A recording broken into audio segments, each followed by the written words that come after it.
Well, YouTube, as you guys know by now, I have a Honda 2200i generator, and I've got that set up to where it can run the rooftop air conditioners on this unit, either one or the other, the 15,000 BTU or the 13.5 BTU.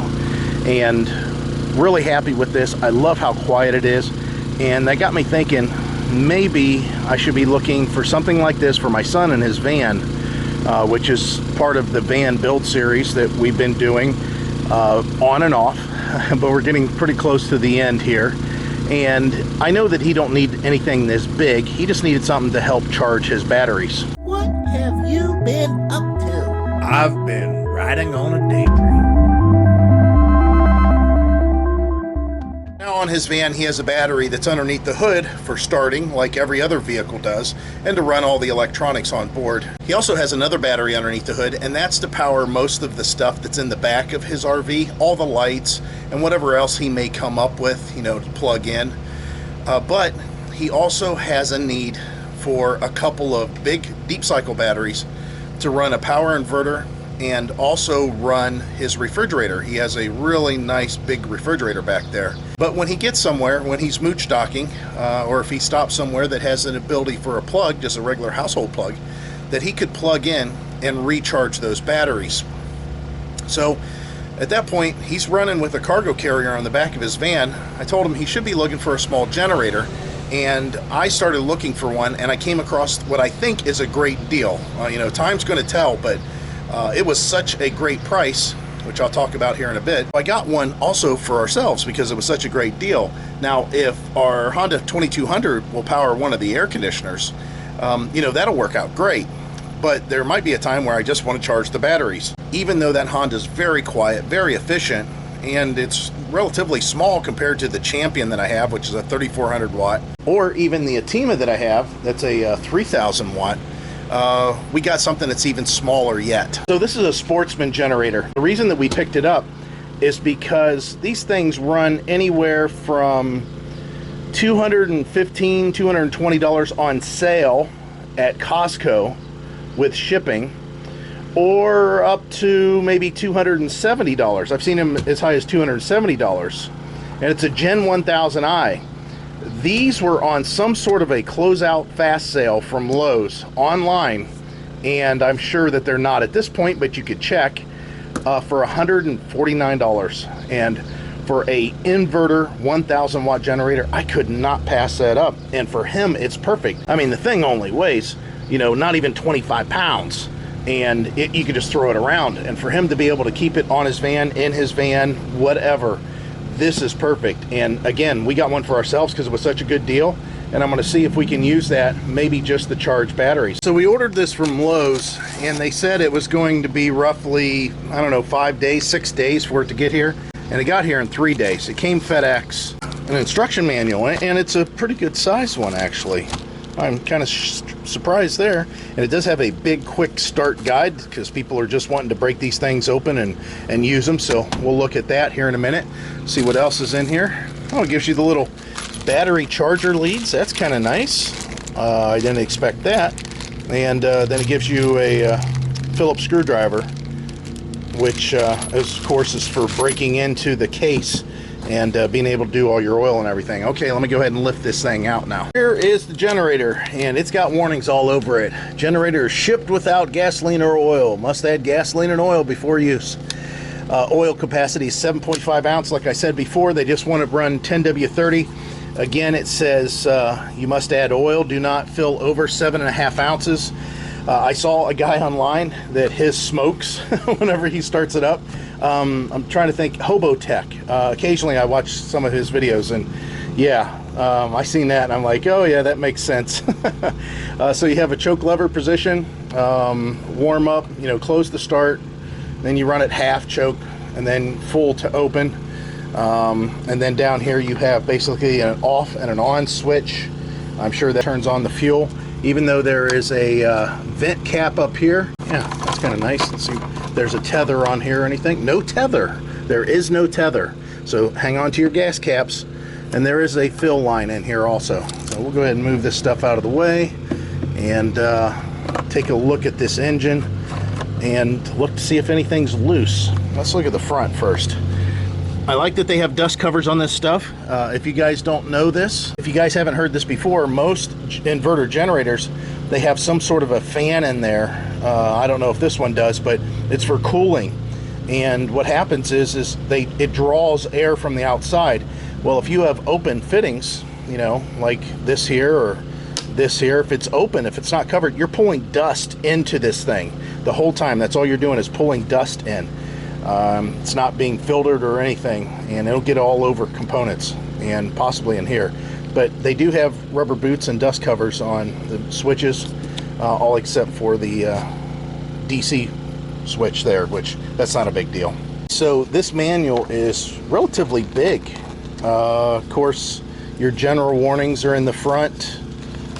Pretty straightforward. They're talking about emissions related warranty, 1 year limited warranty. Buffalo Corp is the company. They're O'Fallon, Missouri. That's actually where it was shipped from. And then they talk about the maintenance chart and everything you need to do. As far as the engine oil, check daily. You replace it 1 month or 20 hours. So this is just like the small generator, the Honda over there running. So after 20 hours, we'll go ahead and run this through a recycle for oil, get some new oil in there. A lot of people say, oh, I just take that little screen out and get rid of it. I just throw it away. It gets coked up and you got to clean it and blah, blah, blah. Well, I have to say that a lot of places, national forest and out west where forest fires are, you better not get caught without the spark arrestor in there, because that is a fine. That's what it's in there for. It's for keeping any kind of a spark that this may generate from carbon coming off of the piston, or any hot pieces of metal that may come out from getting into a dry area and burning down a forest. So I keep the spark arresters in there. Troubleshooting, and then the output voltage. Here's what I wanted to see. The DC output amperage is 4 amps. That means if I want to charge my batteries directly with the cable that they provided, I just plug it into these 2 ports here and hook it up to a battery, and I will get 4 amps. That is not rated. Once your battery is fully charged, you're going to continue to put 4 amps to it until you stop and unplug it or turn this off, because this thing doesn't have any kind of regulating system in it. It just knows to put out 4 amps DC. Also, whenever you're running your battery charger, do not put it on economy mode. You want economy mode off. You want full RPMs to get that 4 amps. Okay, so I had to look it up. As far as the amps that this puts out, max, this is peak, 8.33 amps.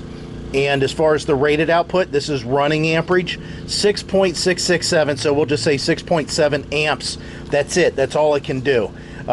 Typical air-cooled Chinese engine, nothing exciting there. And this is a cool part. Here's the engine components and all the parts. Now, as a small engine mechanic, this is the stuff I used to love to see, because that means I could buy all these parts potentially to replace anything that might go bad. Hopefully that's still the case with this. And it does give you a wiring diagram. That's nice. Again, I know this probably scares a lot of people, saying, oh great, here we go. A carburetor and a part number. Awesome. I mean, with this part number, you should be able to Google it and find something if you ever leave fuel in here and it gets all corroded up. And then the air cleaner assembly. Yeah, this is nice. I like that they have pretty much everything in here that's needed in case you have to do a repair yourself. That's why the manual's so thick. Yeah, nice. Very, very nice. Okay, let's go ahead and get this baby together. So you can just see that there's 4 screws here that takes the cover off, and you pretty much can get to everything. Your air filter's underneath here. Of course, here's that primer bulb. Here's your carburetor. There's some electronics on top of the carburetor. And as far as getting to the spark plug, I'm sure that's going to be on the other side. Spark plug must be on the other side here. Oh, actually, you can get it from here. That's kind of nice. Let's go ahead and take that open, and there's the spark plug there. So this is where we would put the hour meter wire. If you buy the hour meter, it wraps around this here. I don't know if I'm going to do that. We'll have to decide at a later time. I've got it sitting on a rag just in case when I put oil in it, I drip a little bit of oil, because I'm going to make sure that I get the right amount in there. Sometimes with these engines, you may want to check to make sure the spark plug's tight. I've had some Chinese engines that The spark plugs have only been finger tight. I'm not sure why, but that one feels perfectly fine. Went ahead and topped it off with exactly 7.5 ounces of oil. However, the one thing that I noticed was that the oil did not appear on the dipstick as high as I thought it would. But I'm going to stick with what this says, and it says 7.5 ounces. I put in exactly 7.5 ounces. We'll run this for a while, and then we'll check the oil level again to see if it's gone up or down on that dipstick. Hopefully it's going to start reading correct. So let me go ahead and button this all back together, put some gas in it, and we'll start it up and get our first thoughts on how it sounds, and hopefully it starts right up for us. Okay, so as far as the gas cap, there's an open and a close. I went ahead and marked it because it's really hard to read. Just put a paint pen on there. You could probably use some sort of a crayon or something, and then just wipe it off to have the letters come through. Obviously the dot here means open, and if it's pointed this way, it's closed. So now that we have the fuel turned on, the primer bulb filled up as I pumped it because the fuel was turned on. I'm going to put the choke on. Then we're looking at the front here. We're going to turn the power on, and everything should be ready to go.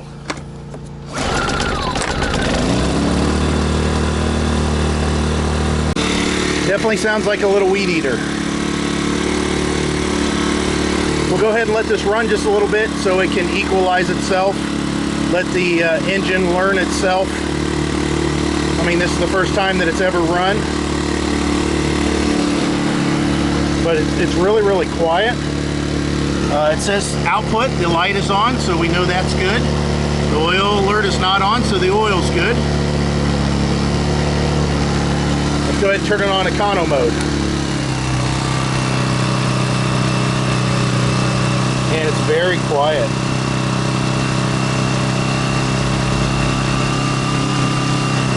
Of course, like I said, this thing's learning itself, so it's going to take a little while for it to understand where it needs to be running at. So I'm going to take the econo mode back off and set this on the ground.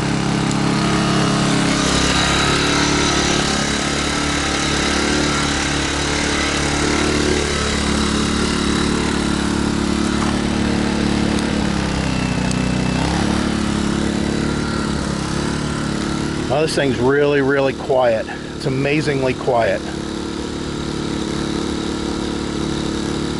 For example, right now, economy mode is off. There's no load, but let's go hear what the Honda sounds like from about this same distance. Of course, this one's running an air conditioner, but here, that's about the same distance there. Okay, so we have one of these fans. It says 10 amp max on the side. Well, that means for these here. As far as the fan and what it draws, I'm not 100% sure, but I believe it's going to be under 10 amps. If you guys remember, I did that Rock Pals video, and I used this same fan, and that Rock Pals ran for quite some time. If you haven't checked out that video, you may want to go look at it. So now we're going to go ahead and plug this in.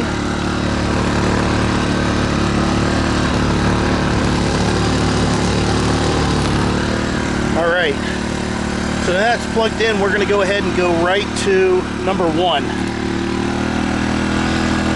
Of course, you hear the sound of the engine kick up a little bit there. And of course, you can see the fan blowing our weeds in our driveway.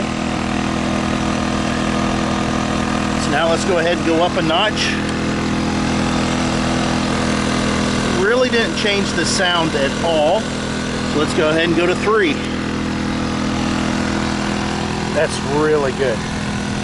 That's not bad at all. And you can see the fan, of course. It's pretty powerful. It's not a weak fan. And this thing's handling it just fine. So let's go ahead and turn this off again.